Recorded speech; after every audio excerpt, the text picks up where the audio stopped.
Nunca imaginé que descubriría el secreto más siniestro de la historia de los cultos americanos cuando abrí por primera vez los archivos clasificados sobre Charles Manson.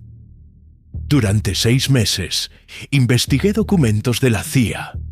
Entrevisté a sobrevivientes que nunca habían hablado públicamente y analicé grabaciones que el gobierno mantuvo ocultas durante décadas. Lo que encontré no fue solo la historia de hippies que se convirtieron en asesinos. Fue la prueba de algo mucho más aterrador. La pregunta que me obsesionó desde el primer día era simple pero escalofriante. ¿Cómo es posible que jóvenes pacifistas, dedicados al amor libre y la no violencia, se transformaran en máquinas de matar, capaces de apuñalar a una mujer embarazada 16 veces? La respuesta que descubrí me quitó el sueño durante semanas y cambiará para siempre tu percepción sobre los límites del control mental humano. 3. Charles Manson no era solo un manipulador carismático con delirios mesiánicos. Era el producto perfecto de experimentos gubernamentales de control mental que habían sido probados en prisiones, hospitales psiquiátricos y finalmente en las comunas hippie de San Francisco. Cada técnica que utilizó había sido desarrollada, refinada y documentada por científicos que trabajaban para la CIA en el programa más secreto y diabólico de la historia americana. 4. Las grabaciones que obtuve revelan conversaciones entre Manson y sus hijas, donde puedes escuchar exactamente cómo reprogramaba sus mentes usando técnicas que ningún criminal común conocería. Sabía exactamente qué palabras usar, qué traumas explotar, qué miedos amplificar. No era intuición criminal, era ciencia aplicada para destruir almas humanas. 5. Lo que más me aterroriza no es solo lo que Manson hizo en los años 60, sino darme cuenta de que estas mismas técnicas están siendo refinadas y aplicadas hoy en día por otros líderes sectarios alrededor del mundo. Si tienes hijos, hermanos jóvenes o personas que amas, necesitas conocer estos secretos. Porque la próxima vez que veas a alguien cambiando drásticamente de personalidad, puede no ser solo una fase. Puede ser el inicio de algo mucho, mucho peor. Bienvenidos una vez más a El lado oscuro de la fe.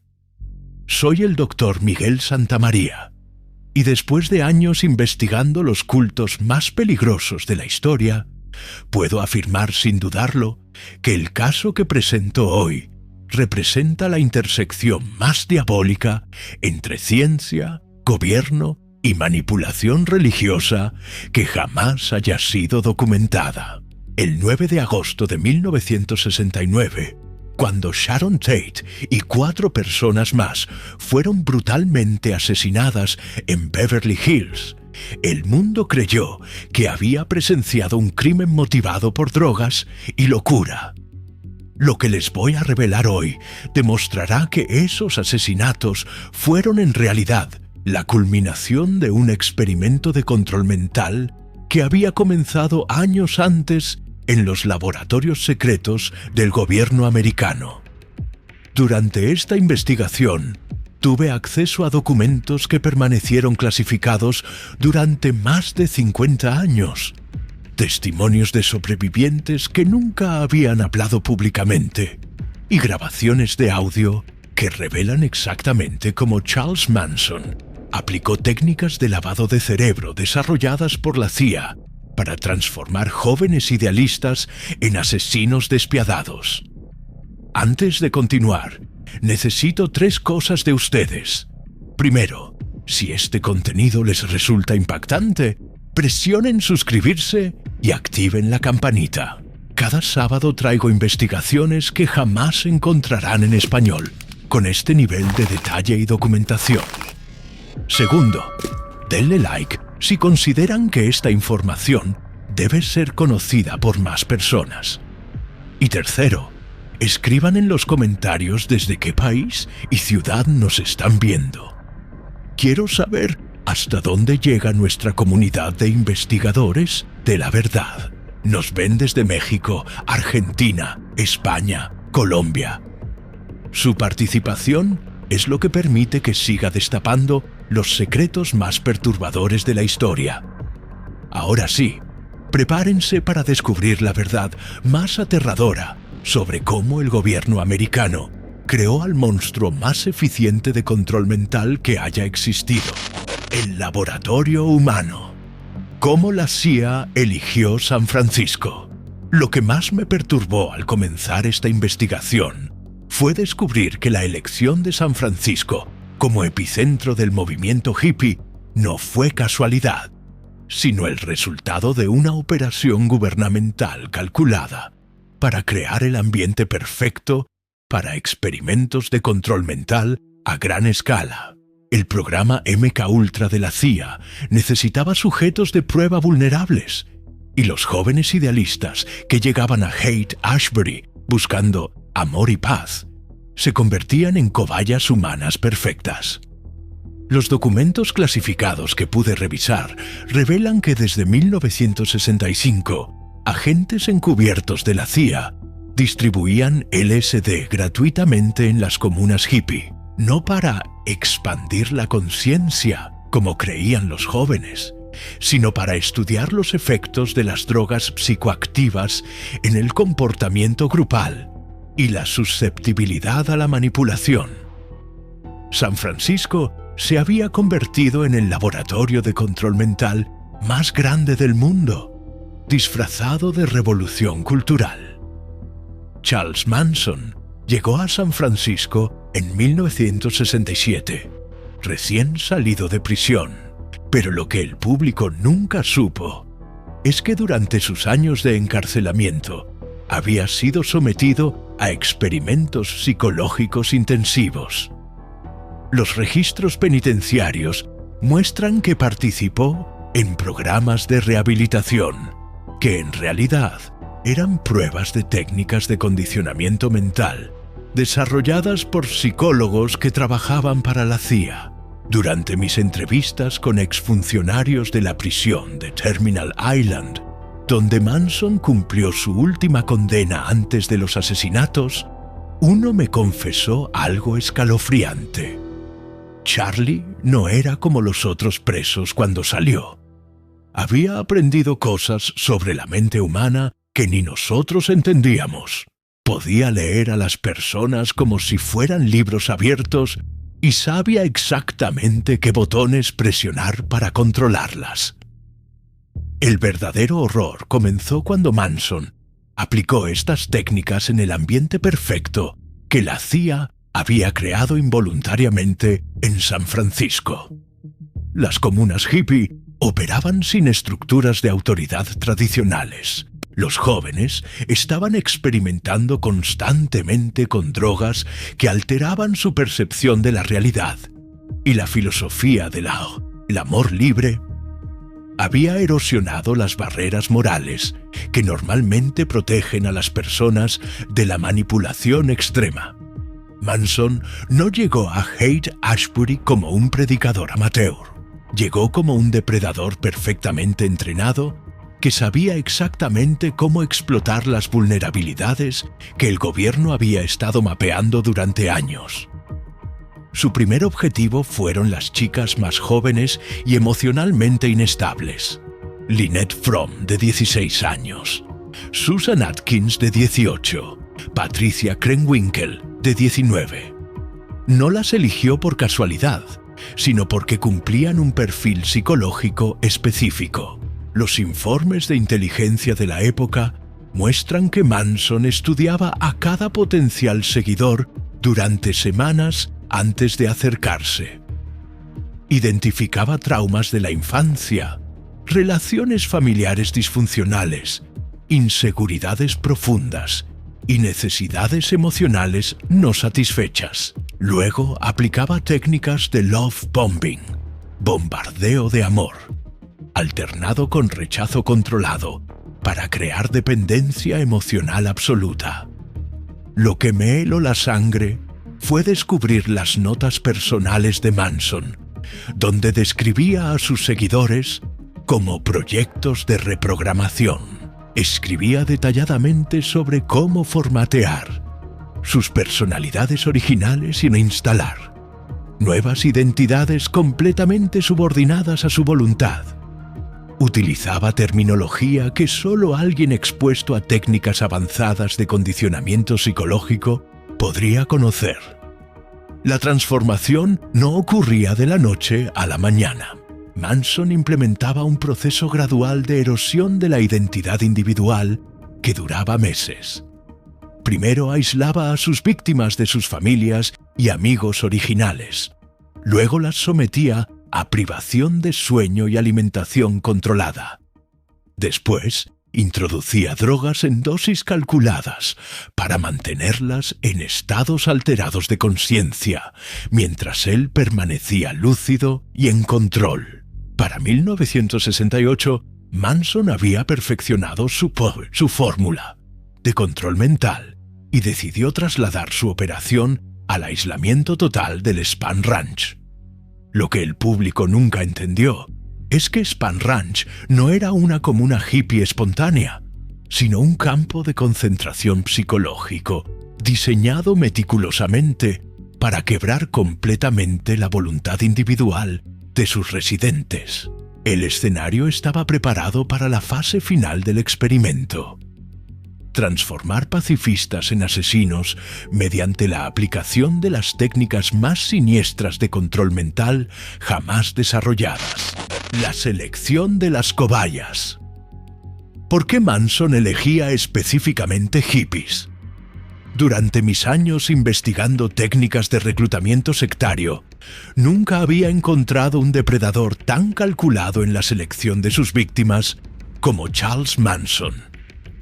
Los documentos que logré obtener revelan que no elegía hippies al azar, sino que seguía un perfil psicológico específico desarrollado a partir de estudios gubernamentales sobre susceptibilidad a la manipulación mental. Cada hija o hijo de su familia había sido seleccionado como si fuera un componente en un experimento científico. El primer criterio de selección era la edad. Manson se enfocaba obsesivamente en jóvenes entre 16 y 22 años, específicamente durante lo que los psicólogos llaman período de formación de identidad. A esta edad, la personalidad aún no está completamente solidificada, haciendo que los individuos sean más susceptibles a la reprogramación mental total. Los estudios de MKUltra habían identificado esta ventana de vulnerabilidad como óptima para el condicionamiento psicológico. El segundo criterio era el historial familiar disfuncional. Manson tenía un instinto sobrenatural para identificar jóvenes que habían sufrido abuso, negligencia o rechazo paternal. Susan Atkins había sido violada por su padre. Patricia Krenwinkel había crecido sintiéndose fea y no deseada. Leslie Van Houten venía de un divorcio traumático que había destruido su estabilidad emocional. Estas heridas psicológicas las hacían desesperadamente hambrientas del amor paternal que Manson ofrecía. Lo que más me perturbó fue descubrir cómo Manson utilizaba el movimiento hippie como herramienta de reclutamiento. Los jóvenes llegaban a San Francisco buscando amor, paz y hermandad, pero lo que realmente buscaban era escapar del dolor emocional de sus vidas anteriores. Manson no vendía drogas o sexo libre. Vendía la promesa de una familia perfecta donde serían amados incondicionalmente por primera vez en sus vidas. La técnica de aproximación inicial de Manson era diabólicamente efectiva. Nunca se presentaba como líder o gurú, sino como un hermano mayor que había superado el mismo dolor que ellas estaban experimentando. Durante las primeras conversaciones, se enfocaba exclusivamente en escuchar, validar su sufrimiento y ofrecer comprensión sin juicio. Era terapia psicológica gratuita administrada por un psicópata entrenado. Una vez que establecía confianza emocional, Manson comenzaba el proceso de aislamiento sutil. No ordenaba a sus nuevos seguidores que abandonaran a sus familias. Simplemente sembraba dudas sobre el amor falso, del mundo exterior versus el amor verdadero, que estaban comenzando a experimentar en su grupo. Gradualmente, las víctimas llegaban a la conclusión voluntaria de que solo la familia Manson las entendía realmente. Los testimonios de sobrevivientes revelan que Manson aplicaba técnicas de intermittent reinforcement, refuerzo intermitente, que los casinos utilizan para crear adicción al juego. Alternaba entre momentos de amor incondicional y episodios de rechazo cruel, creando un patrón psicológico donde sus víctimas se volvían adictas a obtener su aprobación. Cada momento de cariño se sentía como una droga después de periodos de frialdad emocional. La selección también incluía un componente de aislamiento geográfico estratégico. Manson prefería reclutar jóvenes que habían viajado lejos de sus hogares para encontrarse a sí mismos en California. Estas víctimas ya habían cortado voluntariamente sus redes de apoyo, haciendo que fuera más fácil completar su aislamiento y prevenir que familiares preocupados intervinieran en el proceso de control mental. Lo que me aterrorizó fue descubrir el período de prueba que Manson implementaba antes de aceptar completamente a nuevos miembros. Durante 30 a 60 días, observaba meticulosamente cómo respondían a órdenes menores, cómo manejaban la presión grupal y qué tan dispuestos estaban a comprometer sus valores morales originales. Solo los candidatos que demostraban máxima maleabilidad psicológica eran invitados al círculo interno. El aspecto más siniestro de su proceso de selección era cómo Manson identificaba específicamente a jóvenes con potencial de violencia reprimida. A través de conversaciones aparentemente casuales sobre fantasías, miedos y experiencias traumáticas, mapeaba qué individuos tenían la capacidad psicológica de cometer actos violentos bajo las condiciones correctas de manipulación y presión grupal. Para 1969, Manson había perfeccionado un sistema de reclutamiento tan eficiente que podía transformar jóvenes idealistas en soldados absolutamente obedientes en menos de 6 meses. No era carisma natural o suerte del depredador. Era la aplicación sistemática de técnicas de control mental desarrolladas por los mejores psicólogos del gobierno americano, aplicadas por alguien que había sido entrenado específicamente para explotarlas. Sus víctimas nunca tuvieron una oportunidad real de resistir. Las técnicas prohibidas. MKUltra, aplicado en tiempo real.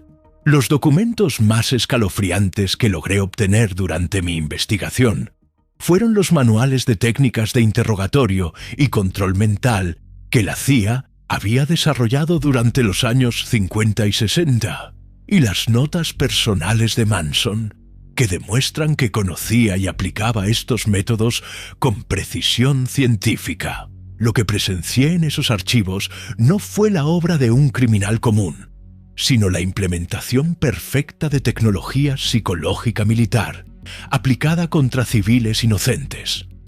La primera técnica que Manson dominaba era la ruptura de patrones cognitivos, mediante privación sensorial controlada. En Spahn Ranch, los residentes eran sometidos a horarios completamente erráticos. Comidas a horas aleatorias, periodos de sueño interrumpidos constantemente y actividades que cambiaban sin previo aviso. Este caos aparente tenía un propósito específico: quebrar la capacidad del cerebro para predecir y controlar el ambiente, haciendo que las víctimas dependieran completamente de Manson para orientación. La segunda técnica era el condicionamiento químico estratégico.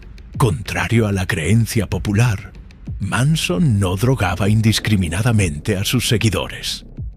Los estudios de MKUltra habían demostrado que el LSD aplicado en dosis controladas, mientras el sujeto está en un estado de dependencia emocional extrema, puede formatear literalmente la personalidad.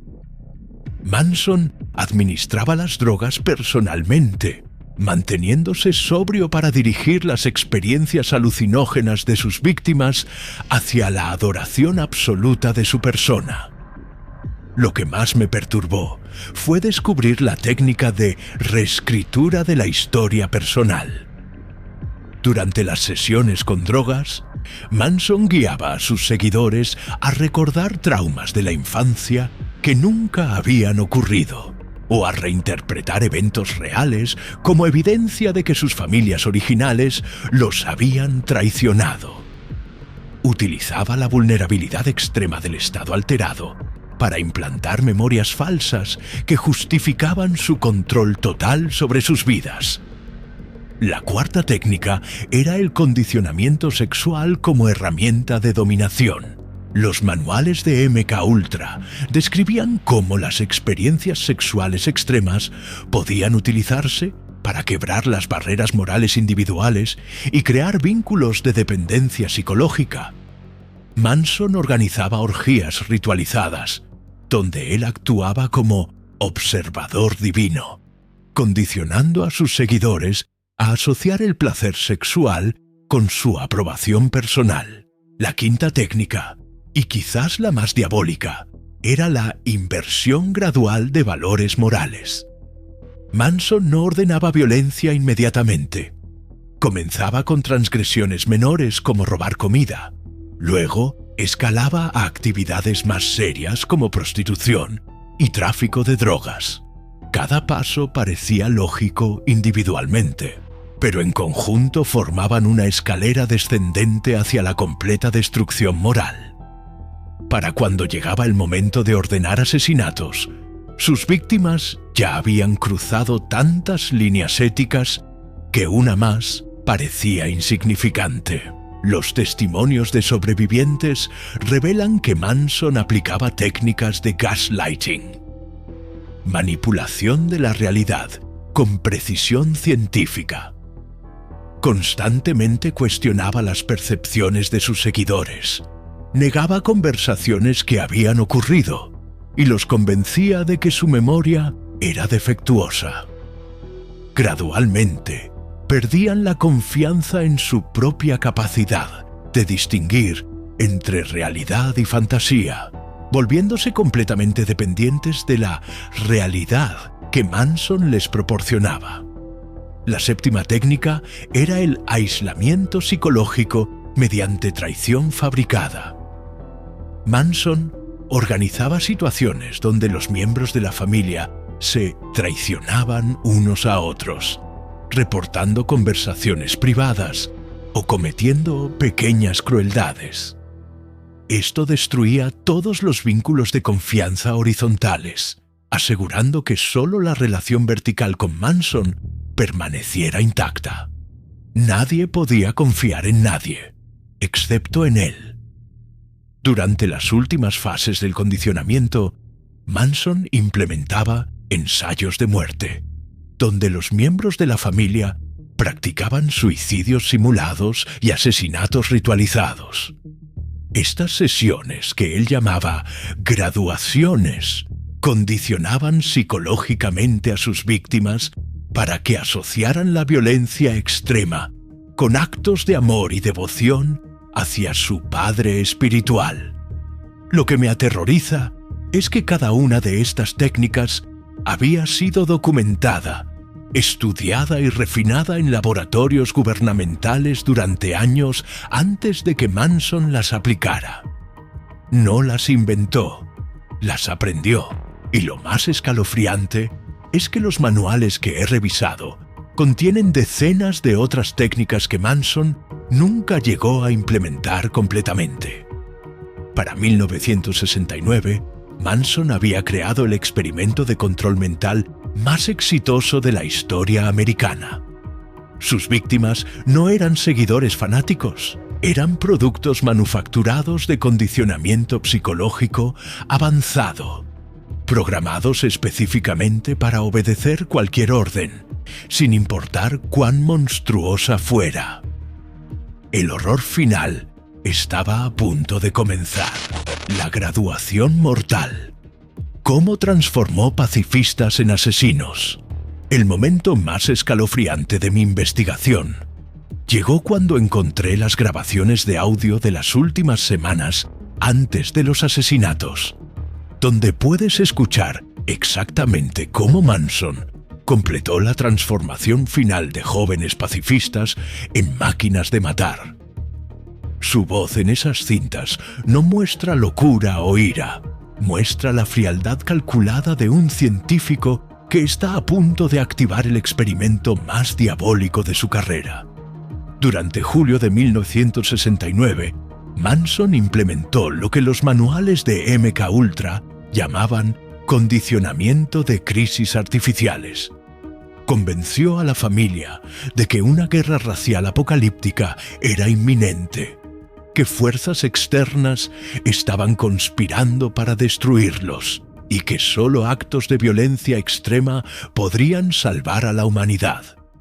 No era paranoia genuina, era programación psicológica diseñada para crear el estado mental necesario para justificar el asesinato. La técnica más siniestra que aplicó durante este periodo fue la recontextualización del asesinato como acto de amor. En las grabaciones, puedes escuchar a Manson explicando a sus seguidores que matar a las víctimas sería liberarlas del mundo cruel y corrupto. Había estudiado suficiente psicología para saber que las personas pueden cometer actos atroces si son reencuadrados como actos de compasión.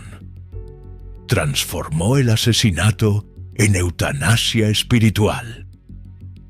Los testimonios de los miembros de la familia revelan que Manson utilizó técnicas de desensibilización gradual a la violencia durante los meses previos a los asesinatos. Comenzó mostrándoles películas extremadamente violentas mientras estaban bajo la influencia de drogas. Luego, los hizo presenciar y participar en la tortura de animales.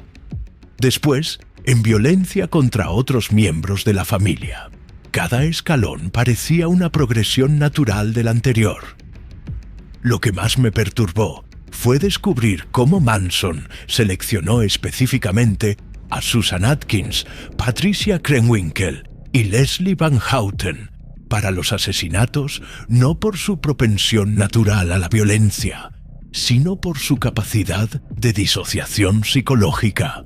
Había identificado que estas tres jóvenes tenían la habilidad mental de desconectarse de la realidad durante situaciones de trauma extremo, lo que les permitiría cometer actos brutales sin colapsar mentalmente.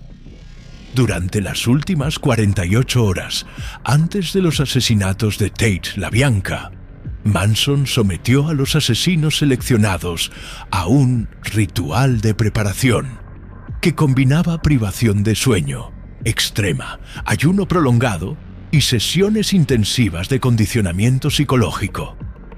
Las grabaciones muestran que repetía obsesivamente frases como «La muerte es amor», «Liberar es matar» y «Obedecer es amar», hasta que se convirtieron en mantras automáticos. La noche del 8 de agosto de 1969, antes de enviar a sus asesinos a Beverly Hills, Manson realizó lo que él llamaba la comunión final. Los tres asesinos fueron drogados con una combinación específica de LSD y anfetaminas que los mantendría en un estado de disociación controlada, pero funcionalmente capaces de ejecutar órdenes complejas. No estaban drogados y locos. Estaban químicamente optimizados para el asesinato. Los análisis forenses posteriores revelaron algo escalofriante.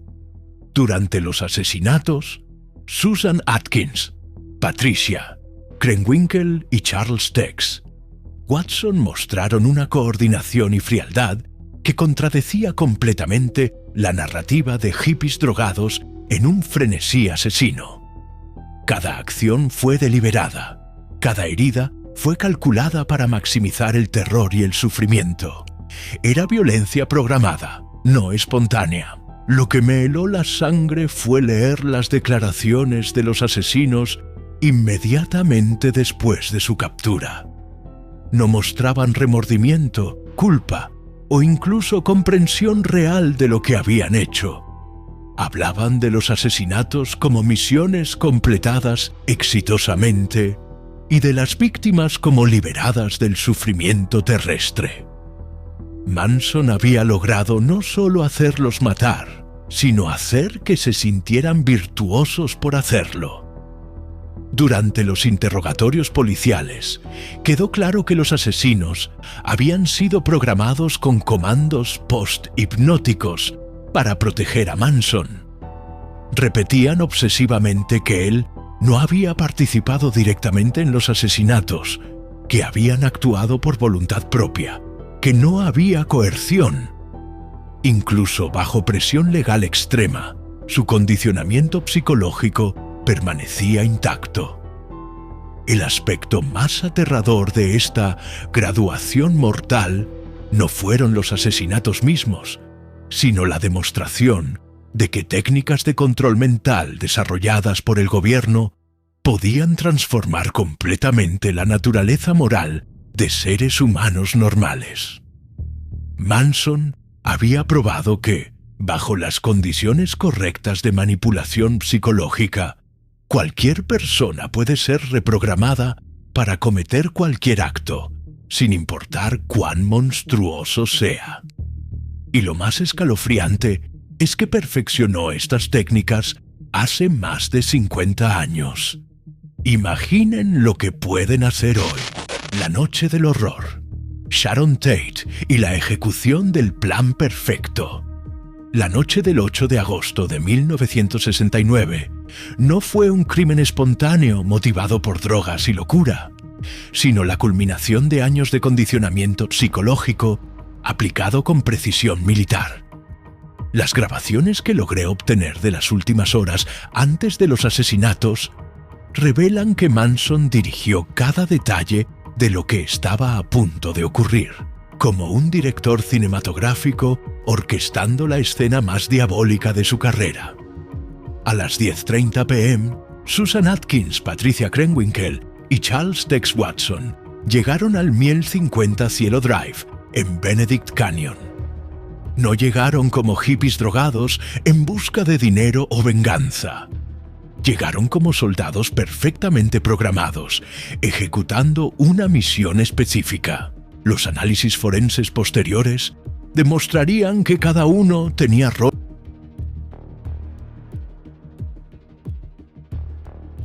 predefinidos.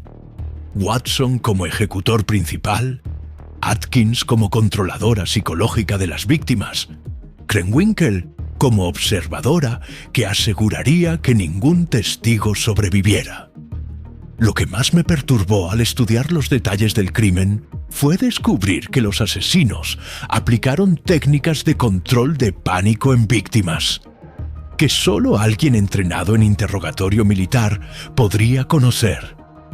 Antes de comenzar a matar, pasaron varios minutos hablando con las víctimas, calmándolas, asegurándoles que todo iba a estar bien si cooperaban.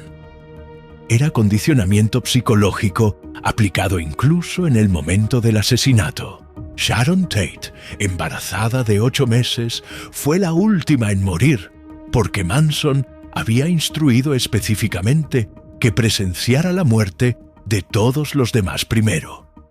No era crueldad casual, era aplicación deliberada de técnicas de maximización del trauma psicológico, diseñadas para quebrar completamente la resistencia mental de la víctima principal. Querían que experimentara el máximo terror posible antes de morir. Las últimas palabras de Sharon Tate, según los testimonios de los asesinos, fueron: «Por favor, dejen vivir a mi bebé». La respuesta de Susan Atkins fue escalofriante. «Mujer, no siento piedad por ti. ¿No tienes derecho a vivir?». Pero su voz, según las grabaciones posteriores, no mostraba ira o sadismo. Mostraba la frialdad mecanizada de alguien ejecutando una programación.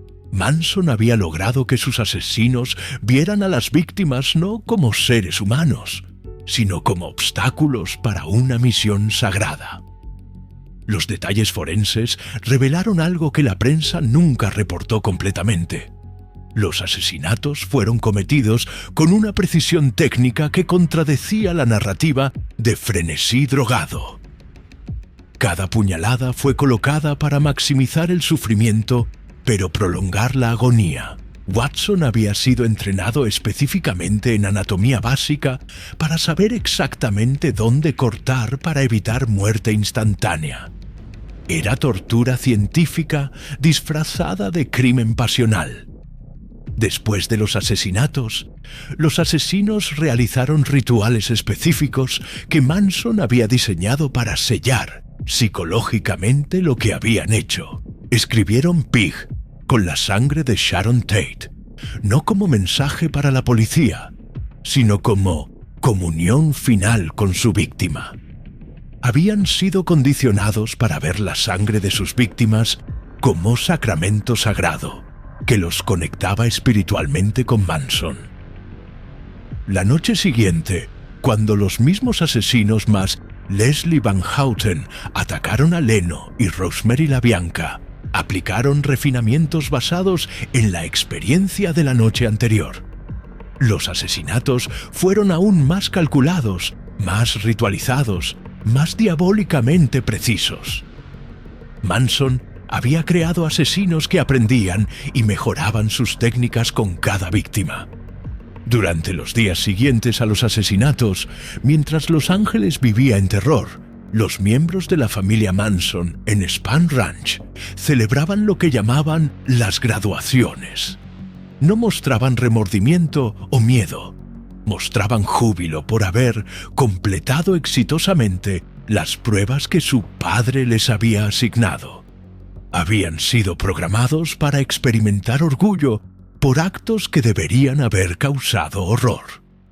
Lo que me aterroriza no es solo la brutalidad de los crímenes, sino la demostración perfecta de que técnicas de control mental pueden transformar completamente la brújula moral de seres humanos normales.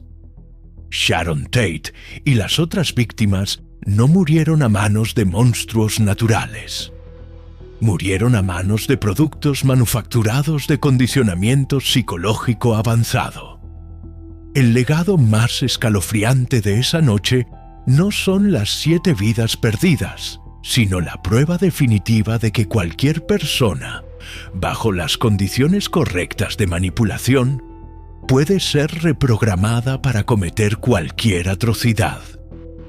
Manson había demostrado que los límites morales que creemos absolutos son en realidad vulnerabilidades que pueden ser explotadas por depredadores suficientemente entrenados.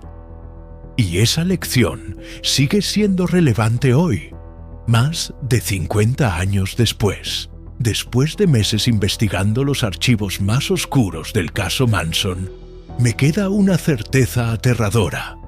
Charles Manson no fue un criminal excepcional, sino el producto perfecto de un experimento gubernamental que salió de control. Las técnicas de manipulación psicológica que utilizó no murieron con él en prisión. Han sido refinadas, perfeccionadas y aplicadas por otros depredadores que entendieron sus métodos. Lo que más me perturba es darme cuenta de que vivimos en una época donde estas mismas técnicas están siendo aplicadas a escala masiva, a través de redes sociales, movimientos políticos extremos y nuevos tipos de cultos digitales. Los jóvenes de hoy son tan vulnerables como los hippies de los años 60. Pero ahora los depredadores tienen herramientas tecnológicas que Manson nunca soñó tener. La manipulación que una vez requería aislamiento físico, ahora puede ser aplicada desde cualquier parte del mundo. La única defensa contra futuros Charles Manson es la educación sobre sus métodos. Si conoces a alguien cuya personalidad está cambiando drásticamente, que está aislándose de su familia y amigos, que está adoptando ideologías extremas de la noche a la mañana, no ignores las señales, porque en algún lugar del mundo otro depredador está aplicando estas mismas técnicas prohibidas, buscando su próxima familia de víctimas. Los muertos de Cielo Drive nos gritan desde la historia: nunca olviden cómo los mataron realmente.